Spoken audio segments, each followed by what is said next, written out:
Hi, students. We're talking about Chapter 3 today, this thing called developmental issues. And if there's one thing we know for sure, and all families know for sure, is change happens almost daily. Change, change, change. We refer to it as transitions. Your chapter takes a look at 6 of these types of transitions, so I'll go over them quickly with you. Transition to parenthood. If you are a parent, you know exactly what I'm talking about here. Change happens very quickly, and most of the time, parents aren't prepared for that change, even though they may read books about it. They may get information from all sorts of places and people. They're just not prepared for what it really means. It is a drastic change. And here's this little baby that comes into the home, hopefully from a love relationship, and changes things completely. And that's simply because that baby has non-negotiable needs that are going to happen regardless. Baby's hungry several times a day. Baby gets up in the middle of the night several times a night sometimes. Baby poos and pees its diaper several and many more times in a day. Those are what we refer to as non-negotiable. They're going to happen regardless. And so this places great stress on the families. And many parents are surprised at that. They think it's going to be this, oh, no problem type of thing. And it turns into a really big challenge to take care of all the needs of that baby. Another one mentioned is childcare. Okay, that may be a little more familiar to you, especially if you're already working in a childcare situation. You know that you're not in it for the money. Childcare workers, even those with a bachelor's degree, don't often make the best salary out there. So we do it because we have a passion for it and we love working with children. It mentions the trilemma, and you also have a video to watch that really goes into depth about explaining the trilemma. That's simply this.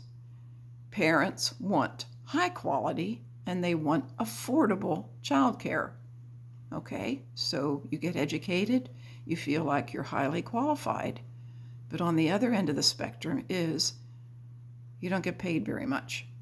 And I know a lot of states with the introduction of pre-K are working on that trilemma. Pre-Ks do demand high quality because they require a teacher with education. And it's affordable for many parents in West Virginia. Parents don't pay anything to send their children to pre-K.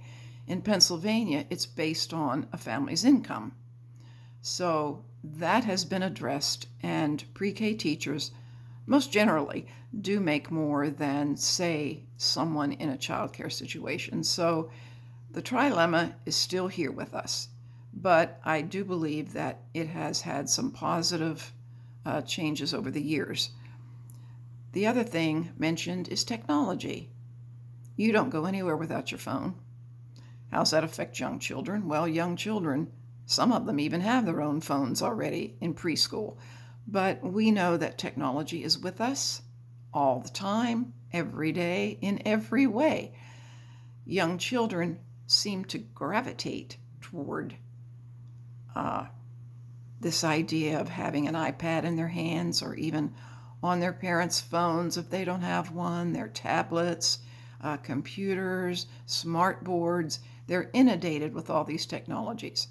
First, technology is a good thing. It's how it's used in a child's life that can be detrimental.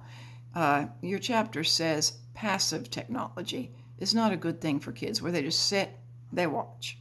End of story. That's it. We want to see children actively involved. And so there are some good technologies out there. How many hours a day? Well, that seems to change quite often, but I do know that children age 2 and under should be very little exposed to any technologies. I know my grandson who has autism gravitates to his iPad every day as much as he can. He's learned an awesome amount of information from that iPad, even to say words, to sing, to spell, all sorts of things. So for him, it's been a good thing. I think the only time that he doesn't use it is when he's in school. The other thing mentioned is sibling relationships. Are you an only child, first child, second child, middle child, oldest child? Does it matter? Yes, many studies have been done about the influence of one sibling and their relationship or order in the family. In recent years, it's been discussed and theorized that, there's not really that much difference. It seems like older children, smarter, more independent. The youngest child, more dependent on others a lot of times. Maybe they were spoiled as a baby. A lot of factors enter in, so you really can't say one way or the other, what order in the family makes that difference in your life. But we do know that parents oftentimes will treat a different child in the family in a different way. How about work and family? Okay, we all know that most mothers or primary caregivers don't have that option to stay home with their babies. I did, and it was a wonderful thing, but I wasn't able to do it all the time until they were grown. But the early years, I was privileged to be able to stay at home, and that's not always the case.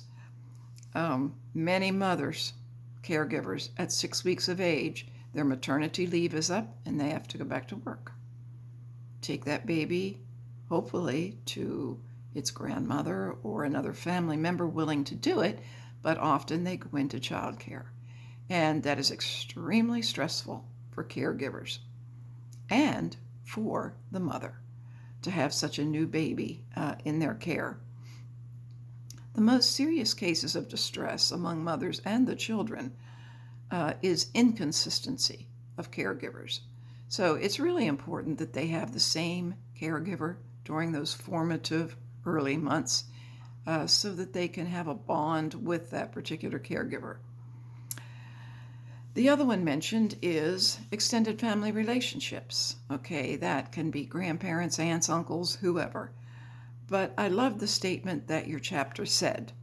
Society can't change what a grandparent means to a grandchild. It's a fortunate thing when those grandkids can be near or around the grandparents often, and those grandparents can be a vital part of their grandchildren's lives.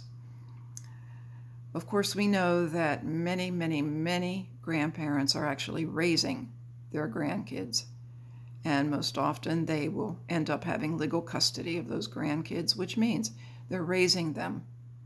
They're raising children a second time. A lot of reasons for this. In the United States, one of the biggest factors has been the opioid crisis, the drug crisis in our nation. I know firsthand when Aiden was removed from his home, the first person they called was me.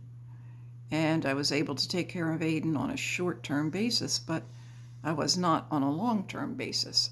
So he went into foster care for several months. Fortunately, my daughter got her life back together. Aiden is with her and has been for probably a year or more now, and things are going really well. But that's not often the case. Many times the grandparents have those children and raise them until they're adults.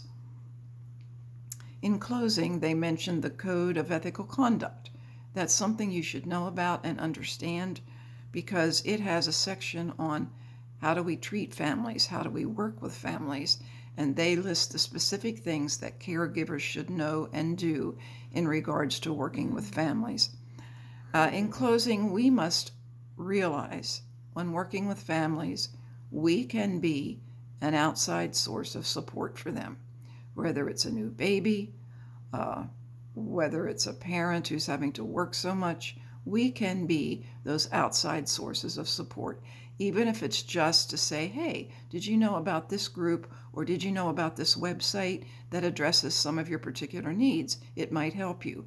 And we aren't mandated, but we should be understanding the fact that those parents are part of that child's life, and anything to do that you can do to help the parents also helps that child. Okay, enough for now. We'll talk to you later.